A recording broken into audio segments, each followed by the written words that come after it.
Assalamualaikum warahmatullahi wabarakatuh.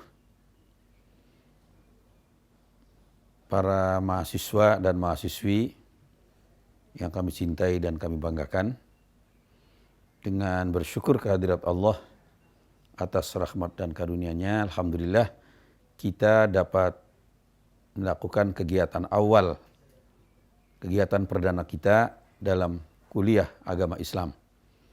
Kita berharap semoga kuliah ini dapat mengantarkan Anda sekalian pada pemahaman agama yang utuh dan dapat mengantarkan kita pada kehidupan keagamaan yang menuju kepada keimanan dan ketakwaan pada Allah SWT. Selanjutnya kami sampaikan ucapan selamat atas saudara dan saudari sekalian yang telah menjadi mahasiswa dan mahasiswi Universitas Indonesia. Kita akan sama-sama untuk mengkaji kegiatan-kegiatan yang sangat mendalam, terutama kegiatan ilmiah dan termasuk kegiatan kemasyarakatan. Oleh karena itu, pada kuliah ini saya ingin sampaikan, setelah kita nanti akan memasuki kuliah agama, kita sekarang merasakan bagaimana kondisi kita. Dengan adanya pandemi COVID-19, maka kita melakukan kuliah tidak secara langsung face to face, tapi kuliah melalui media. Tapi ini saya kira kalau kita manfaatkan dengan baik, pasti akan mendatangkan manfaat yang besar. Bahkan bisa lebih luas. Mengapa? Karena kita bisa melacak literatur yang lebih jauh dan lebih mendalam dan lebih banyak. Dengan demikian kita berharap kepada Anda sekalian, para mahasiswa-mahasiswi, untuk rajin melakukan pengkajian dan pendalaman dari berbagai literatur yang berkaitan dengan kajian agama.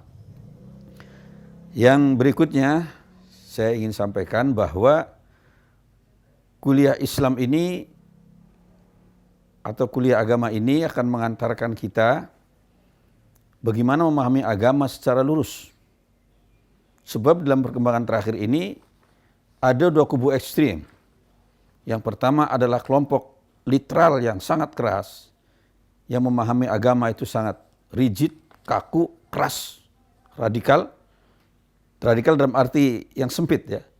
Kemudian kelompok yang kedua adalah kelompok yang disebut dengan liberal, yang begitu longgar sedemikian rupa, hampir nggak ada yang baku dalam liberal ini. Sehingga akhirnya dua hal tadi menjauh gitu.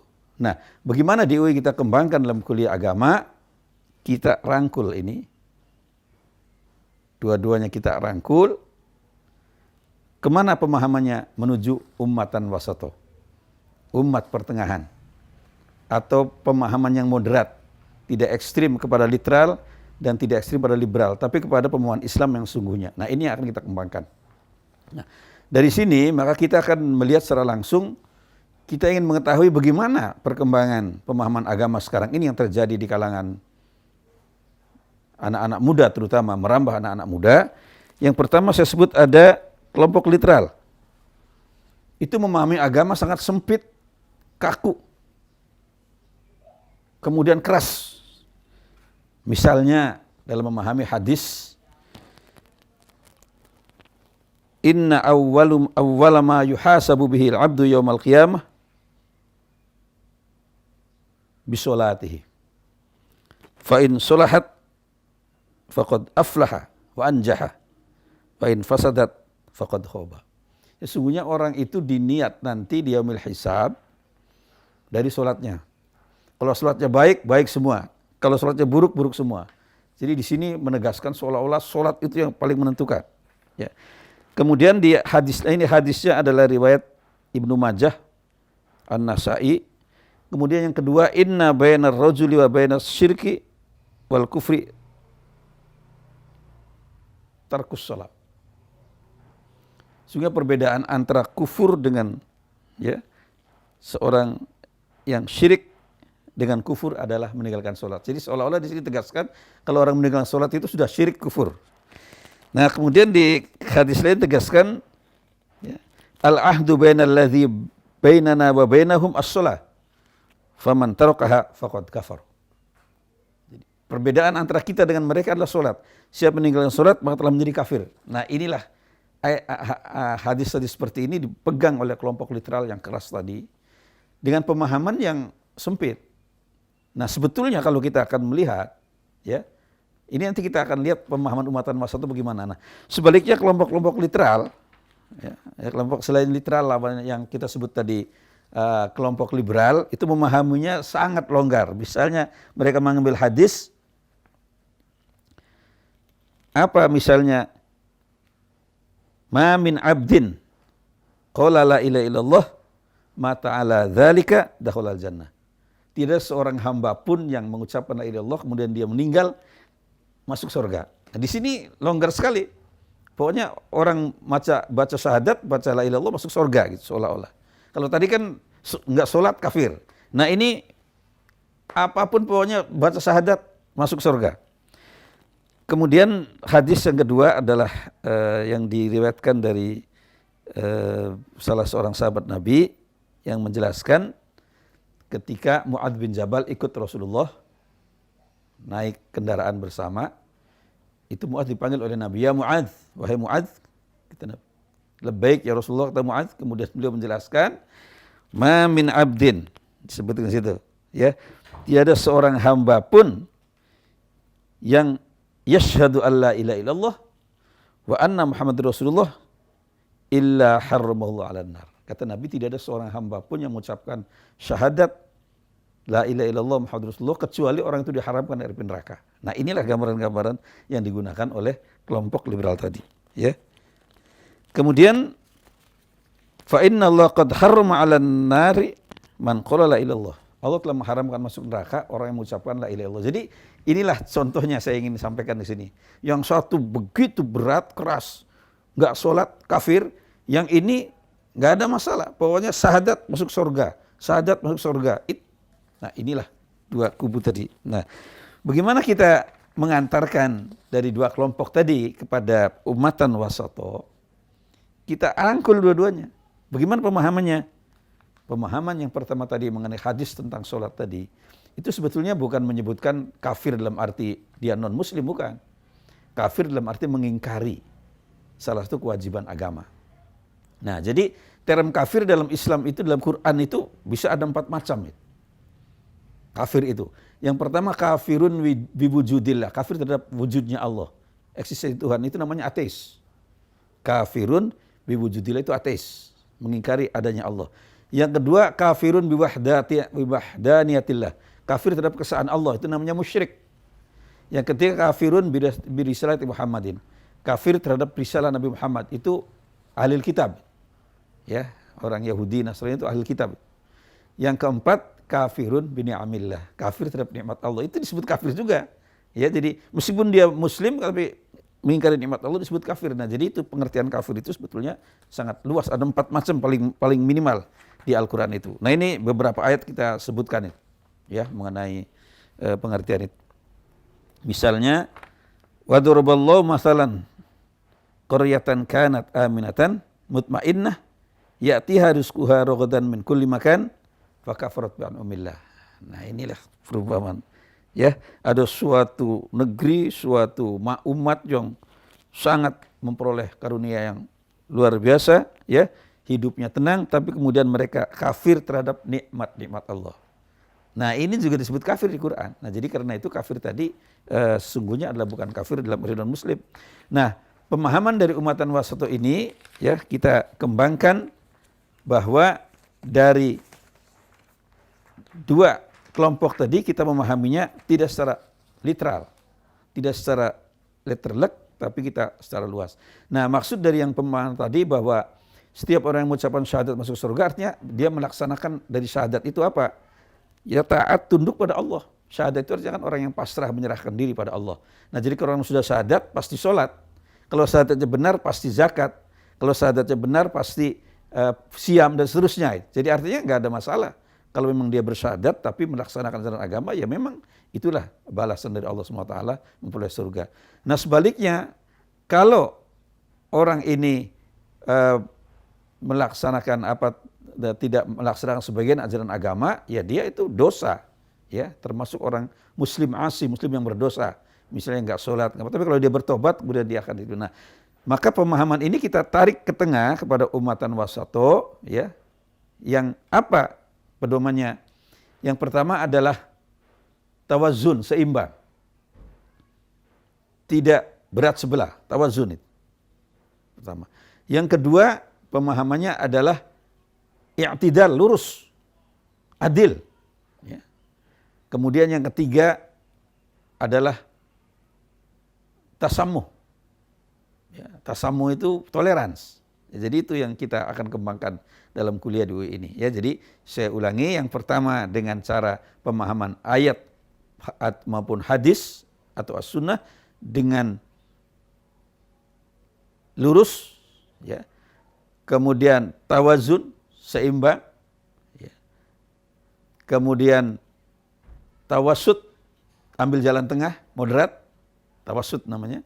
Kemudian yang keempat adalah tolerans, ya, atau tasamuh, tolerans. Nah, inilah dengan cara seperti ini maka pemahaman yang ekstrim tadi bisa dihindari. Tapi menurut pemahaman yang sebenarnya yang kita sebut umatan wasato. Sebagaimana disebutkan di dalam Al-Quran, waja'alnakum ummatan wasato. Ya, kami jadikan kamu sekalian umat pertengahan atau umat moderat, yang inilah yang digambarkan di dalam kuliah-kuliah kita nanti. Nah, dengan cara seperti ini maka pemahaman keagamaan kita akan lurus dan tidak terjebak dalam pemahaman yang kita sebutkan dua macam kubu yang sangat menjauh itu. Tapi kita menarik dua-duanya menjadi pemahaman sebagai umatan wasato. Nah, pengembangan sampai saat ini, ya, dari pemahaman-pemahaman itu harus kita kembangkan lebih jauh sehingga kita bisa memahaminya dengan cara yang sangat baik. Ya. Dari hadis-hadis maupun dari ayat Al-Quran tidak bisa kita mengambil pemahaman dari satu ayat atau satu hadis. Harus kita kumpulkan sedemikian rupa. Secara holistik, ya, secara menyeluruh. Nah, kemudian juga kita kembangkan pemahamannya itu juga dengan pemahaman yang komprehensif, ya. Tidak parsial, tapi harus kita pahami secara integral. Nah, inilah yang akan melahirkan nanti pemahaman agama yang utuh, yang sesuai dengan tuntunan dari Nabi dan para sahabatnya. Ya, itulah yang kita akan kembangkan pada kuliah-kuliah kita di UI. Nah, untuk inilah para mahasiswa, mahasiswi yang kami cintai, maka tugas kita semua adalah untuk terus mempelajari agama. Dan kita tidak boleh mempelajari agama itu dari satu kelompok atau satu orang saja, harus banyak, kita terbuka, ya, belajar agama kepada siapapun yang, ya, kita sehingga nanti dapat perbandingan, ya, sehingga kita nanti tidak menjadi pemahamannya sangat sempit, ya, tapi harus kita luas. Nah, di dalam kuliah agama nanti kita akan memperoleh ini, dan nanti dengan tema-tema yang sudah ditetapkan, ya, nanti bisa didiskusikan lebih jauh, dan dari tema-tema ini kita akan bisa mengembangkan pemahaman demi pemahaman yang berkaitan dengan akidah demikian luas, kemudian berkembang menjadi ilmu tauhid dari akidah itu, dengan pengembangan para ahli menjadi ilmu kalam, ya, ilmu kalam dengan berbagai alirannya, kemudian dari syariah dikembangkan oleh para ahli menjadi fikih dengan berbagai mazhabnya, itu luas sekali, ya, mazhab-mazhab fikih itu luas sekali. Kemudian dari akhlak dikembangkan dengan ilmu tasawuf dengan aliran-alirannya, ya. Kemudian dari filsafat juga dikembangkan sedemikian rupa sehingga nanti menjadi utuh pemahamannya. Nah, dari aspek-aspek inilah nanti kita akan mendalami ajaran Islam dengan cara yang sebaik-baiknya dan dapat dikembangkan, ya, kepada yang lebih jauh. Nah, dari sini lalu kita akan menyampaikan kepada para mahasiswa dan mahasiswi, ya, tentang kuliah ini, dan kita sifatnya terbuka, ya, transparan. Nah, nanti kita akan jelaskan mana pengambilannya. Misalnya pengambilan hadisnya dari mana, ayatnya dari mana, itu kita akan ungkapkan, kita jelaskan, ya, sehingga semua orang bisa melacak. Seperti yang saya sebutkan tadi, hadis tadi saya sampaikan, itu nomor hadis yang saya cantumkan, sumber hadis yang saya cantumkan, ayat juga begitu, ya, kemudian status hadisnya juga kita cantumkan. Nah, dengan demikian akan memudahkan mahasiswa dan mahasiswi untuk melacak lebih jauh dan mendalami lebih jauh. Nah, pengalaman saya memberikan kuliah, ternyata mahasiswa dan mahasiswi itu umumnya mempunyai kemampuan yang sangat tinggi untuk mempelajari ini, ya, mempelajari agama dan lain-lain, dan mempunyai kemampuan dalam bidang IT yang sangat tinggi, maka sangat mudah sekali mereka memahami agama. Dan itulah perlunya, maka dosen itu hanya sebagai fasilitator, ya, tidak dosen dalam arti dia memberikan kuliah-kuliah secara bimbingan-bimbingan yang sifatnya itu mendikte, enggak, sebagai fasilitator saja. Nah, fasilitator ini akan membimbing para mahasiswa untuk mempelajari agama lebih luas, lebih transparan dan bebas, ya. Dengan demikian maka kehidupan beragama atau pemahaman agama di universitas atau di UI ini akan menjadi sangat digandrungi oleh para mahasiswa.